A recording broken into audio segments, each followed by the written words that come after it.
What is going on, everybody? We are back with another review, and this time we're reviewing Season 1, Episode 4 of Welcome to Paradox, and this is called News from D Street. Please remember to check the link in the description below, hop on over, and sign up for the Patreon if you want to get full access to everything a full week early.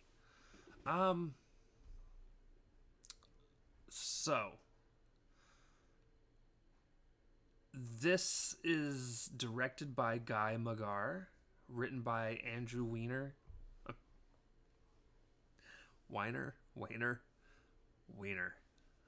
and Miguel Tej de Flores. And this episode was released September 7th, 1998.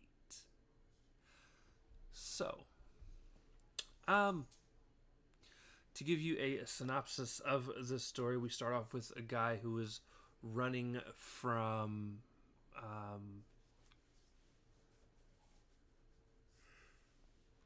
running from well, he quits the organization he's working for and then has to run from them because he knows that they're going to try and kill him. And he runs across a guy that says something along the lines of, like, when we get you down there, no one will ever be able to find you, so forth and so on. And then it cuts to another scene where we have, it's like an old school 60s setup, like we're talking with the whole cabana bar and things like that. And maybe 50s, 60s ish. And when we pan over, and it's a private investigator, and he is reading a paper about a mob guy who has gotten off from being hurt or being arrested and put away again due to apparently again technicalities. So apparently this isn't his first foray into running into law issues. So then he goes and once he gets there, or once he's done reading the paper, he's approached by a guy that wants to hire him to find this missing guy. And the guy that's missing is the one that was running in the beginning of the episode. And basically, he's the bad guy, but he's fabricating this entire story where he tells him that his wife left him, or him and his wife are in the process of getting divorced, and she wants the land settled, and it won't happen as quickly without him present. And so he agrees to do the job, but then states that he knows the guy, that the lawyer was full of crap because land is taken care of through the courts without a need for this extra crap. So he starts his investigation, runs across this painter who, he finds a list of names hanging behind a painting, and then goes to the person that created the painting. And he talks to her, and she says that they weren't ever dating, her and this guy. They just hung out. And so then she talks about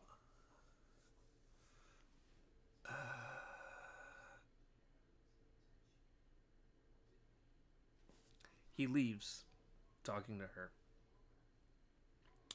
runs across this mob boss guy from the paper earlier in the episode, and the mob boss guy pretty much says, I will pay you way more than whoever it is paying you to find this guy, and I need you to bring him to me. It's imperative.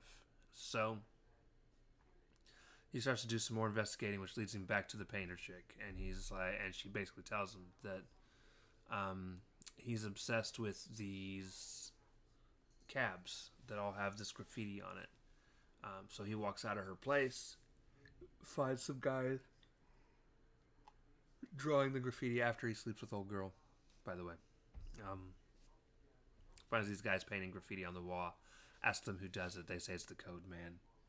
He gives them his card, gets in contact with the code man to meet up with them.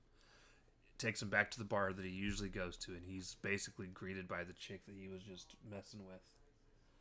And she was told that she was there to pick up somebody, but was not told didn't know it was gonna be him.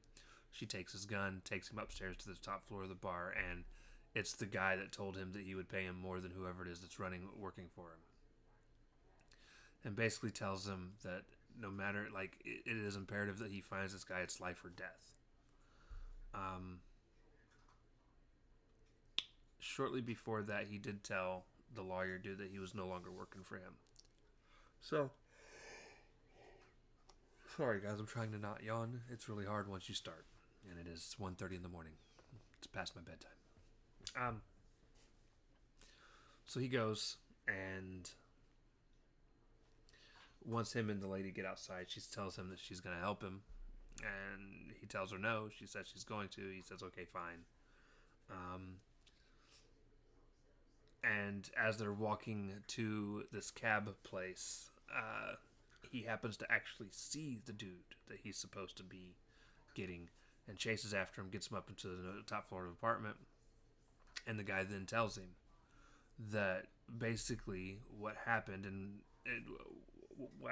is this guy, Alazar, or whatever his name is, Lazar, I don't remember exactly what his actual name is, but he's trying to kill him. And he escaped into this virtual reality program, which is what they're in. And most people that come here don't know that that's what this is. However, he does because of this guy has tried to kill him twice now, and that's how it causes him to remember it. And I had actually predicted pretty early on that he was in a virtual reality setup. And so then all of a sudden, they're barged in on by the bad guy, the lawyer, so to speak. He takes some shots at the detective, and it's revealed, by the way, during that conversation that he escaped into this VR place for safety.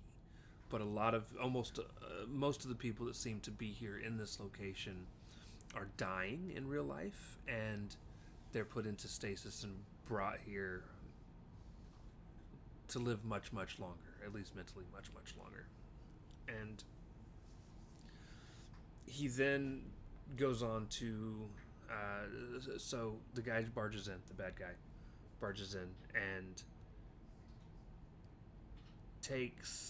kidnaps him, basically puts him in this cab that says it's to D Street, and they drive through a wall, and the cop and the lady watch the cab drive through the wall. They walk up to the wall,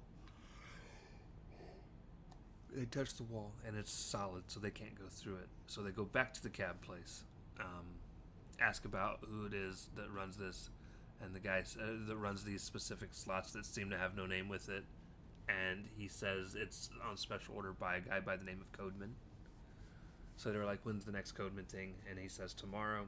So, but they're working on lubing up the cab, as he called it, in the other room. So they go to the other room, they steal the cab, they drive, park in the alley. Before they drive through the wall, they stop and they talk for a second. And he's like, you do realize when we go through, we're going to be weak because they're sick in real life. And the lady's like, yeah. So they kiss real quick just in case that's their last chance. They drive through the wall. When they get to the other side, he falls out of his stasis chamber first. She just so happened to be stationed right across from him because reasons. She falls out of the thing. Or she doesn't fall out. He opens up hers. She comes out. She falls down. They then see the guy, the code man, laying on the ground, and they ask him where they're at. He says they're downstairs. The guy downstairs, the bad guy has like a blowtorch that he's going to use on the main character. Well, the guy that's been running from him. Our heroes attack him during the fight. They do defeat the bad guy, but our main guy gets shot by the bad guy's gun, the little laser gun that they've had this entire series. And they're like, we gotta get you to the hospital. He's like, I don't want to go to a hospital, I want to go home. So the episode ends with him being back in the bar, and everyone's fine and living happily ever after, basically.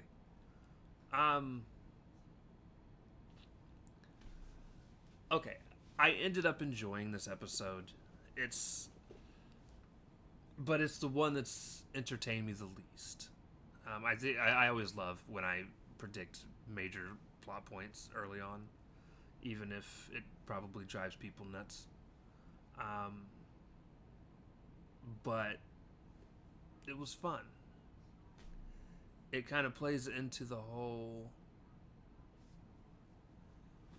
everyone being afraid of death thing, that if you're keeping up with how things are going over in um, the Twilight Zone as we're watching it, I very recently, or maybe either yesterday or tomorrow, depending on when you watch this, um,